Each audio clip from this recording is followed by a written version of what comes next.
Dear students, welcome to this video. और इस video में मैं आफरीन खान आपको बताने वाली हूँ एनटीएससी से रिलेटेड बहुत इंपॉर्टेंट इंफॉर्मेशन। आपके मन में एक सवाल अभी चल रहा होगा कि एनटीएससी 22-23 होगी या नहीं, और ये क्वेश्चन आपके नहीं बाकी बहुत सारे स्टूडेंट्स के मन में चल रहा है।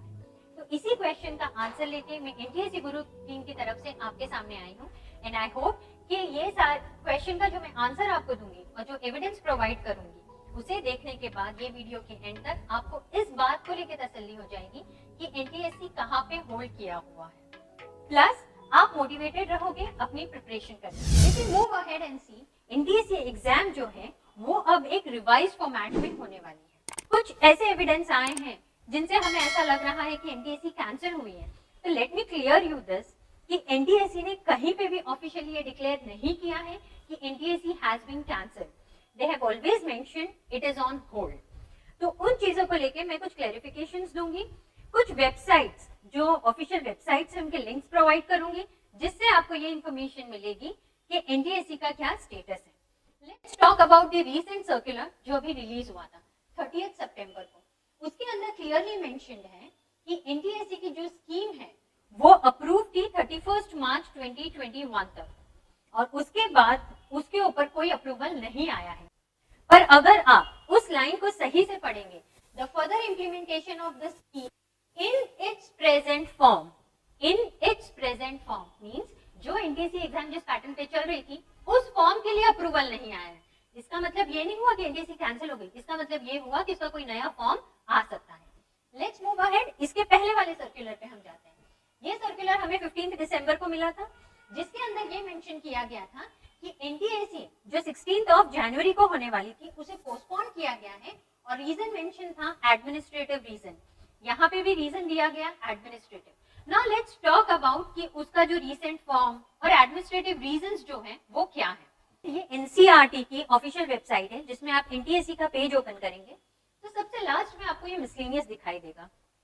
इस मिसलेनियस में आपको दिखेगा कि यहाँ पे थर्ड पार्टी इवैल्यूएशन है और minutes of review committee meeting है। इस third party evaluation minutes of review committee meeting को हमने बहुत थरली पढ़ा है, और कुछ पॉइंट्स जो हमने जॉट किए हैं जिसके ऊपर एनटीएससी को अभी पोस्टपोन किया गया है वो मैं आपके साथ शेयर कर सकती हूँ। ये रिपोर्ट जो है वो रिलीज हुई थी 5 अगस्त को, और जो थर्ड पार्टी इवैल्यूएशन किया गया था वो किया गया था 2020 में। ठीक है, so let's go ahead and check. ये कुछ पॉइंट्स है जो हमें नोट करने हैं, जो हमने लिख कर रखे हैं आपके लिए। For example, revise the NTSC pattern. NTSC pattern को रिवाइज करने की करंट सिनेरियो में बहुत ज्यादा जरूरत है, ऐसा लग रहा है।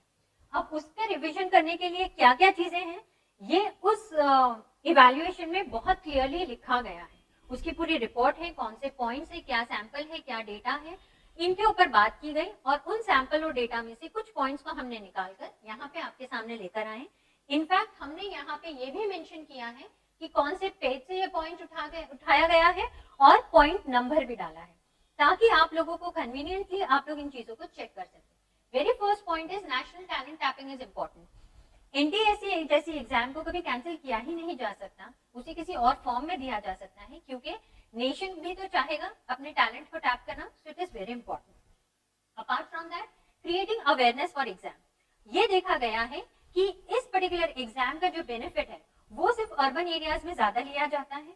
वो स्टेट्स जो एजुकेटेड है ज्यादा, वही जो रूरल एरियाज है, जो रिमोट एरियाज है, वहां तक इसकी इंफॉर्मेशन कभी पहुंच ही नहीं पाती है। So they are working on that step also, ताकि इसे हर एक स्कूल तक पहुंचाया जा सके। Moving ahead, stagnancy in numbers of participants. ये भी पाया गया है कि कंटिन्यूअसली ईयर आफ्टर ईयर एक पर्टिकुलर सेक्टर, एक पर्टिकुलर काउंट है जो जिस पे आके एनटीएससी एस्पिरेंट्स जो है वो स्टैग्नेंट है, मतलब इसकी इंफॉर्मेशन आगे तक पहुंच ही नहीं पा रही है। Moving ahead, increase in girls participation.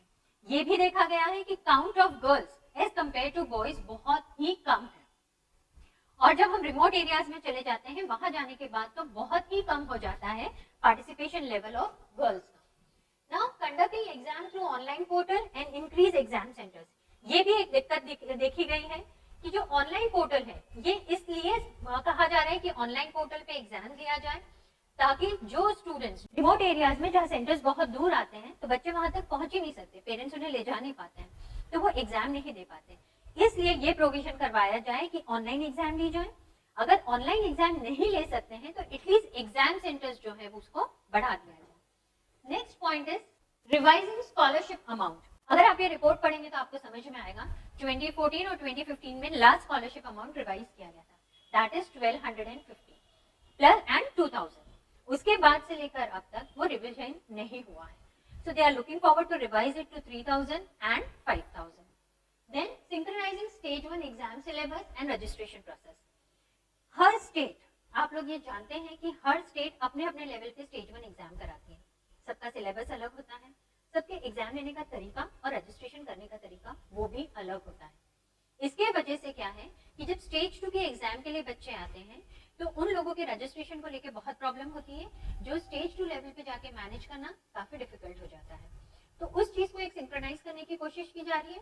Apart from that, जैसे अगर हम बात करें हरियाणा और दिल्ली का पेपर कंपैरेटिवली बहुत डिफिकल्ट होता है, इट्स अबव एवरेज और डिफिकल्ट पेपर, बट दूसरे स्टेट्स का वही पेपर जो है वो बहुत इजी होता है। तो वहां से अगर कोई स्टूडेंट क्वालिफाई होके आता है और वही हरियाणा से आता है तो उन दोनों के बीच का जो लेवल है, कंपटीशन लेवल, वो बहुत डिफर करता है।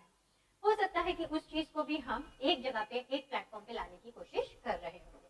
Moving ahead, revising questions for stage 2 paper. ये भी देखा जा रहा है, they are thinking to revise stage 2 paper. Stage 2 paper का रिवीजन का मतलब ये नहीं है कि आप लोग जो अभी सिलेबस में पढ़ रहे हो वैसा कुछ नहीं आएगा। ये चाह रहे हैं, इनफैक्ट कमिटी ये चाह रही है कि स्टेज 2 का पेपर इस तरह से हो कि ताकि आपको जो 4 ऑप्शन मिले उसमें आप इजीली करेक्ट आंसर नहीं ढूंढ पाओ, ऑल्दो आपने पढ़ा हो, यानी कि डायरेक्ट क्वेश्चंस हो या डायरेक्ट आंसर्स वो अवॉइड करना चाह रहे हैं। दे वांट कि जो आपके ऑप्शंस हो वो इतने क्लोज हो कि आपके लिए डिफिकल्ट हो आंसर को एनालाइज करना, and they are right at that point because they are actually searching for the talented person of India. Okay students, so from our team and from our end, this is what we wanted to represent, and I hope इस video को देखने के बाद आपको इस बात का सुकून हो गया होगा कि एनटीएसी एग्जाम होगी बट एक रिवाइज फॉर्मेट में होगी, और इस एग्जाम को देने के लिए ना ही आपको कोई नया सिलेबस पढ़ना है, जो आपके सिलेबस है वही रहेगा। ये जो एडमिनिस्ट्रेटिव पॉइंट्स हैं उसके ऊपर काम चल रहा है। जितने भी ऑफिशियल सर्कुलर्स मैंने यहाँ पे आपके सामने डिस्प्ले किए हैं उन सब के लिंक जो है डिस्क्रिप्शन बॉक्स में मेंशन है, so do visit them. So this is it from my end. Thank you.